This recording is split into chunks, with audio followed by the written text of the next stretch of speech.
উদ্যোগগুলি গ্রহণ করেন, আপনারা আপনাদের জায়গা থেকে উদ্যোগগুলো গ্রহণ করেন, আলেমরা আমাদের হাতকে শক্তিশালী করেন। আপনারা মনে রাখবেন, এই জাতিকে রক্ষা করার জন্য আলেমরা আমাদের হাতকে শক্তিশালী করা ছাড়া বিকল্প কোনো রাস্তা না। প্রমাণ হয়ে গেছে, বাকি সকলকে আগ্রাসী শক্তি, আধিপত্যবাদী শক্তি সবাইকে কিনতে পারে, আলেম সমাজ বিক্রি হয় নাই, বিক্রি হয় না কোনোদিন। সবচেয়ে বড় মানবাধিকার লঙ্ঘনকারী, মানবাধিকার লঙ্ঘন, শিশুর অধিকার লঙ্ঘনের বিরুদ্ধে জিরো টলারেন্স নীতিতে দেশ এবং জাতিকে পরিচালনা করতে হবে। তুমি তোমার শিশু সন্তানকে কোরআনের শিক্ষা থেকে বঞ্চিত করছো, মানে তুমি তোমার সন্তানের উপর সবচেয়ে বড় জুলুম করতেছো। তোমাদের এই অধিকার নাই, ইউ হ্যাভ নো রাইট। তোমাদের কোনো অধিকার নাই একটা শিশুর উপরে অত্যাচার করা, এই জুলুম করা। তুমি সন্তান জন্ম দিয়েছো বলে তুমি সন্তানের মালিক হও নাই। তোমার এই সন্তান কোরআনের শিক্ষা পাওয়ার তার মৌলিক অধিকার, বেসিক রাইট। এটা তার বেসিক রাইট। এই অধিকারটাকে দিতেই হবে, দিতেই হবে। কোন মুসলমানের সন্তান যেন আগামী বাংলাদেশে কোরআনী শিক্ষা থেকে বঞ্চিত হতে না পারে। আমরা তার রাজনৈতিক, রাষ্ট্রীয়, প্রশাসনিক এবং সর্বশেষ সামাজিক ভাবে আমরা এটাকে প্রতিরোধ গড়ে তুলব ইনশাআল্লাহ। আল্লাহর পয়গম্বরের 2 নম্বর শিক্ষা হলো, কর্মসূচি ছিল তালিমে কিতাব। তালিমে কিতাবের অর্থ হলো এই, যেই তেলাওয়াত আল্লাহর নবী প্রথম শেখালেন, এরপরে দ্বিতীয় ধাপে হলো কোরআনের মর্ম বুঝানো। কোরআনের মর্ম বুঝানো, কোরআনের মিনিং বুঝানো, যে তুমি যেটা তেলাওয়াত করলা সেখানে তুমি কি তেলাওয়াত করলা। আসো এবার তুমি কোরআনের মর্ম বুঝার চেষ্টা করো। আলহামদুলিল্লাহ, আমাদের মাদ্রাসাগুলোর 10 বছর 12 বছরের শিক্ষা কারিকুলাম কোরআনের এই পূর্ণ মর্ম ব্যাখ্যা সহ বোঝানোর জন্যই এটার কোর্স, কওমি মাদ্রাসার শিক্ষা কোর্স আজকে সারা দুনিয়া ব্যাপী সর্বশ্রেষ্ঠ শিক্ষা কোর্স। ওই আল্লিমুহুমুল কিতাব, রাসূল আকরাম সাল্লাল্লাহু আলাইহি ওয়াসাল্লাম বিভিন্ন ভাবে উম্মতকে কোরআনে কারীমের মর্ম বোঝাতেন, মর্ম শিক্ষা দিতেন, এবং সাহাবায়ে কেরাম তারা কোরআনে কারীমের মর্ম বোঝার জন্য দীর্ঘ দীর্ঘ সাধনা করতেন। 3 নম্বর কর্মসূচি হলো ওই আল্লিমুহুমুল কিতাব ওয়াল হিকমাহ, তালিমে হিকমত। তালিমে হিকমতের অর্থ কি? তালিমে হিকমতের অর্থ হলো নবীজি প্রথমে কোরআনে কারীমের তেলাওয়াত করলেন, তারপরে যেটা তেলাওয়াত করলেন তালিমে কিতাবের আন্ডারে সেটার মর্ম বোঝালেন। এবার 3 নম্বর কর্মসূচি হলো তালিমে হিকমত। তালিমে হিকমতের অর্থ কি? তালিমে হিকমতের অর্থ হলো যেটা এতদিন তোমাকে থিওরিটিক্যালি কোরআনের যে মর্ম বুঝিয়েছি, এবার সেটা সমাজে জীবনে প্র্যাকটিক্যাল করে দেখানো হবে। বুঝেন না এই কথাটা? এই খুব লক্ষ্য করে বুঝেন, মাদ্রাসার ছাত্র তালেবেরা খেয়াল করে বুঝো। বিষয়টা খুব খুব জরুরি, গুরুত্বপূর্ণ, এবং আমাদের যে তৎপরতাগুলো, ওলামায়ে কেরামের যে কর্মসূচিগুলো, এর মধ্যে একটা ধারাবাহিকতা আছে এবং একটা ইন্টাররিলেশন, একটার সাথে আরেকটা যে সংযোগ, সম্পর্ক, সেটা তোমাকে বুঝতে হবে। 1 নম্বর কর্মসূচি কি বললাম? তেলাওয়াতে কিতাবুল্লাহ। 1 নম্বর কর্মসূচি কি? কোরআনের তেলাওয়াত। কিতাবুল্লাহ কি? তেলাওয়াত। এটা 1 নম্বর। 2 নম্বর হলো কিতাবুল্লাহ তালিম। 2 নম্বর কি? কিতাবুল্লাহ তালিম। তেলাওয়াত মানে হলো পড়া, তালিম মানে কি? অর্থ বোঝা। তালিম মানে কি? অর্থ বোঝা। এবার আসছে তালিমে হিকমত, অর্থাৎ হিকমত কিতাবিল্লাহ। এটার অর্থ কি? এটার অর্থ হলো যেটা কোরআনের যেই আয়াতের অর্থ তুমি ব্যাখ্যা দিয়ে বুঝলা, শব্দ দিয়ে বুঝলা, এবার সেটা প্র্যাকটিক্যাল বাস্তবায়ন করো। কি করো?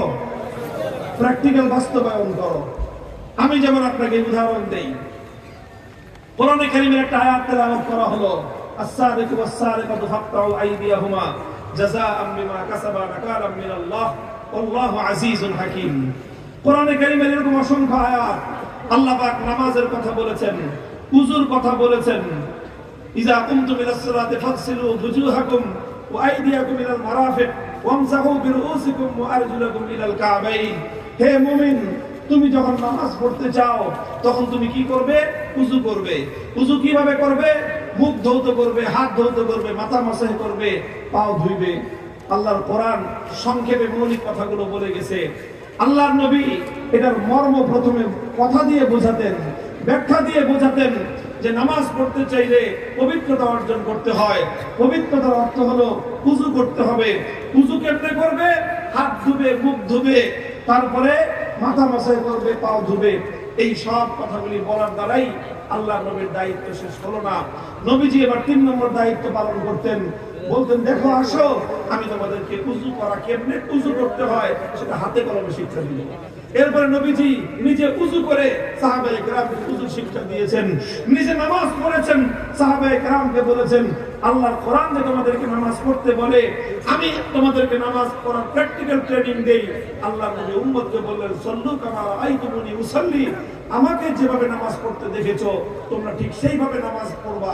শুধুমাত্র কিতাব পড়ে নামাজ শেখা যায় না, নামাজ শিখতে হলে দেখে দেখে নামাজ শিখতে হয়, অর্থাৎ প্র্যাকটিক্যাল করা। প্র্যাকটিক্যাল মনে রাখবেন, ইসলাম যতটা না থিওরিটিক্যাল সাবজেক্ট, তার চেয়ে বেশি ইসলাম প্র্যাকটিক্যাল সাবজেক্ট।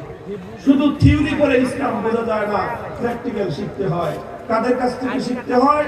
ওলামায়ে কেরামের কাছ থেকে ইসলামের প্র্যাকটিক্যাল শিখতে হয়। এই প্র্যাকটিক্যাল শিক্ষাটাকেই বলা হয় তালিমে হিকমত। কোরআনের আয়াত নাযিল হলো, কোরআনের আয়াত নাযিল হলো যে হাত কেটে দাও চোর চুরি করে ধরা পড়লে। তেলাওয়াত হলো as-সারিকু was-সারিকাতু ফাকতাউ আইদিয়াহুমা। কোরআনের আয়াত তেলাওয়াত করলেন আল্লাহর নবী। 1 নম্বর দায়িত্ব শেষ হলো। তারপরে হাত কখন কাটতে হবে, কতটুকু সম্পদ চুরি করলে হাত কাটা যাবে, কে চুরি করলে হাত কাটা যাবে, কোন পরিস্থিতিতে চুরি করলে হাত কাটা যাবে, এর অনেক লম্বা ব্যাখ্যা আছে। শুধু একজন চুরি করছে, মসজিদের জুতো চুরি করছে, মসজিদে পিঠা মেরে ফেললেন।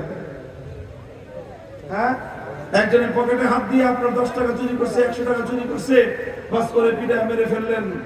আপনারা রাস্তাঘাটের চেষ্টা চোরদেরকে যেই পরিমাণ শায়েস্তা করেন, ভদ্রবেশী লক্ষ লক্ষ কোটি টাকা কলমের খোঁজায় যারা চুরি করে, তাদের ব্যাপারে এই সমাজ নির্বিকার বসে থাকে। তাদের পিছনে গোটা সমাজ তাদেরকে জিন্দাবাদ ধ্বনি দেয়, তাদের পিছনে গোটা সমাজ দৌড়াতে থাকে। আরে চেষ্টা চোররা সমাজকে যতটা উৎপীড়ন করে, ভদ্রবেশী মুখোশধারী উচ্চ শিক্ষিত চোরেরা, এক চোর সারা দেশের সকল চেষ্টা চোরদের চেয়ে বেশি চুরি করে। কাজে চুরি করলেই শুধু হাত কাটা যায়, ব্যাপারটা এত সহজ না, এর অনেক লম্বা ব্যাখ্যা আছে।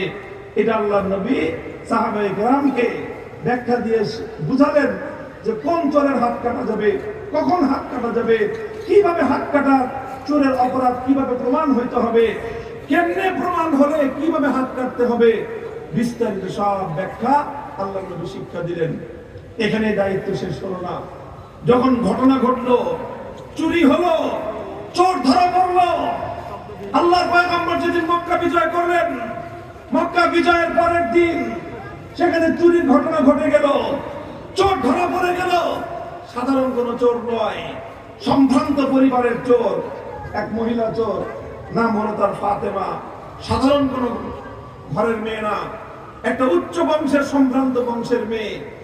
স্বয়ং আল্লাহ রাসূল সাল্লাল্লাহু আলাইহি ওয়াসাল্লামের সাথে যেই বংশের, যেই পরিবারের ব্লাড কানেকশন, নবীজির যে নানির গোষ্ঠী ছিল, সেই বনু মখজুম, সেই বনু মখজুম গোত্রের মেয়ে ফাতেমা মখজুমিয়া চুরি করে ধরা পড়লো।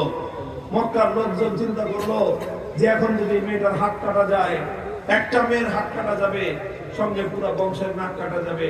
কাজেই যে করেই হোক তদবির করা শুরু করলো যে মেয়েটার যেন হাত না কাটা যায়। তদবির করবে কে?